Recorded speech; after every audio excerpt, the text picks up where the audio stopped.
All right, today we're jumping into a pretty intense topic, the silent, ongoing hunt for the next pandemic. We're going to look at the massive challenges of building a kind of global immune system, one that's designed to find a threat before it finds us. So, let's start with a number that'll really make you think. Over 60%. That's how many of the 1,400 plus infectious diseases we know about are zoonotic. That means they're shared between humans and animals. And get this isn't some rare event. It's basically the rule. And this one simple fact, well, that's the starting point for this whole hunt. You think about the big ones, SARS, Ebola, HIV. They all got their start when a pathogen made the leap from an animal to a person. So the real front line for human health? It's not always in a hospital. A lot of the time, it's out in the wild. And that right there is the million-dollar question for global health experts. I mean, if the spark for the next big pandemic is probably going to come from the animal kingdom, how in the world do you build a tripwire for it? How do you create a system that can spot that tiny flicker long before it has a chance to turn into a raging inferno? So how do we build this early warning system? Well, the first major hurdle we have to get over is realizing that our defenses are, well, they're not united at all. We've got a seriously fractured front line with key teams that a lot of the time aren't even talking to each other. What this means, basically, is that the folks watching for human diseases, the vets taking care of our pets and farm animals, and the wildlife biologists out in the field, they're all operating in their own separate worlds. A vet might spot some bizarre illness in a herd of cattle, but there's no clear, systematic way for that warning to get to the public health officials just one town over. We've built these huge walls between the very people who need to be working together. Now, the story behind this quote is just incredible. Back in 1999, it was Dr. McNamara who first connected a bunch of dead birds at the Bronx Zoo to the first human cases of West Nile virus in the US. While all the public health officials were busy looking for how humans were giving it to each other, the real answer was literally falling out of the sky. She realized zoos could be our canaries in the coal mine, but nobody was listening. And this table just drives the point home, doesn't it? I mean, just look at diseases like rabies or brucellosis. You can see from all the check marks. They don't care if their host is a wild animal, a cow, or a person. They just jump across all those lines. But our surveillance systems, they're built like those lines are impenetrable walls. It's a huge and, frankly, dangerous mismatch. Okay, so if being fragmented and siloed is the problem, then connection has to be the solution, right? We've got to start bridging these dangerous gaps. And the big idea, the guiding principle for doing this, is a concept called One Health. Now, it sounds really simple, but in practice, it's a revolutionary idea. It means getting veterinarians, doctors, and ecologists all in the same room, sharing data, and operating under the assumption that you can't really protect one species without protecting all of them. And you know what? This isn't just a theory. It actually works. In Central Africa, for example, conservation groups have trained local hunters to be the first line of defense against Ebola. They learn to spot sick or dead apes, they send out an alert, and communities get warned before anyone gets infected. For the first time, we started seeing animal outbreaks that didn't lead to human ones. It's proactive, it's way cheaper, and it saves lives. And that kind of success is now being scaled up. Programs like GAINS are taking these local efforts and weaving them into a global network.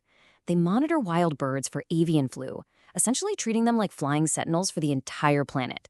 It's a public-private partnership that's building what they call a window on the world, a way for us to see threats as they emerge, no matter where they are. So, breaking down those silos through collaboration, that's one massive piece of the puzzle. The other piece is getting the right technology on the ground. But as we're about to see, the best tool isn't always the fanciest new gadget. Sometimes it's just about being clever with what people already have.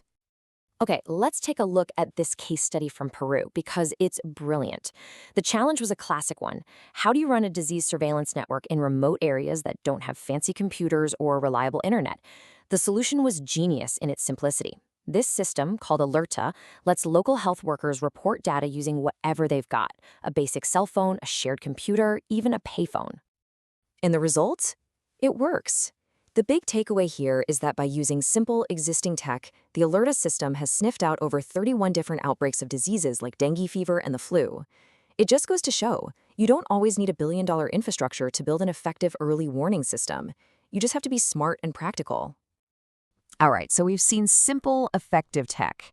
Now let's swing to the complete opposite end of the spectrum and look at the cutting edge. What does the diagnostic lab of the future look like? So, on the super high-tech end, you've got scientists developing tools that are pretty much science fiction. Things like mass tag PCR can take a single sample, let's say from someone with a mystery flu, and test it for 22 different viruses and bacteria all at the same time. We're moving from trying to find one specific needle in a haystack to just asking the haystack, hey, what needles have you got? You know, the ultimate dream for a lot of people in this field is a real-life medical tricorder, right out of Star Trek. A little handheld device a doctor in a remote village or a paramedic could just use for an instant, accurate diagnosis right there on the spot. We're not there yet, but that's the goal. But, and this is a really important but, even as we're chasing that sci-fi future, we get a vital dose of reality from experts like Dr. Ian Lipkin. These incredible technologies are, at the end of the day, just tools. They give you data, a plus or a minus sign, but a real diagnosis, that takes context, experience, and human judgment. The final answer will always need a thoughtful person to put all the pieces together. So we have better collaboration, and we have better technology on the way. But to be truly prepared, we need something more. We need a fundamental shift in how we think about this problem. We have to get beyond what one expert calls our bio-Maginot Line. So, the Maginot Line was this massive, super-fortified wall that France built after World War I to stop another German invasion. The only problem? In World War II, the German army just went around it. Our bio-Maginot Line is kind of the same thing. It's a system designed to spot known bad guys, like anthrax, but it's completely unprepared for a brand new virus that emerges from nature, or one that's been deliberately engineered to be unrecognizable. This slide really just lays it all out. This is the huge paradigm shift we have to make. We need to go from reacting to crises to letting proactive surveillance tell us what's important. We need to stop thinking technology alone is the silver bullet and accept that the real answers involve people, politics, and partnerships. And we have to shift from reacting after we find a microbe to managing risk before we even know what we're looking for. And when you boil it all down, you realize the hardest problems to solve aren't the tech problems. They're the human ones. They're buried deep in our institutions and, frankly, in ourselves. The key takeaway from all of this is that breaking down those silos, checking our egos at the door, building trust between different agencies and countries, these so-called soft skills are actually the hardest part of the whole equation, and they're the most critical to our success. Look, we have the knowledge. We have the tools, from the super simple to the incredibly complex. We know what a real, proactive global surveillance system should look like. We absolutely can build it. The only thing really standing in our way is the collective will to actually get it done. And that is the question we're all left with.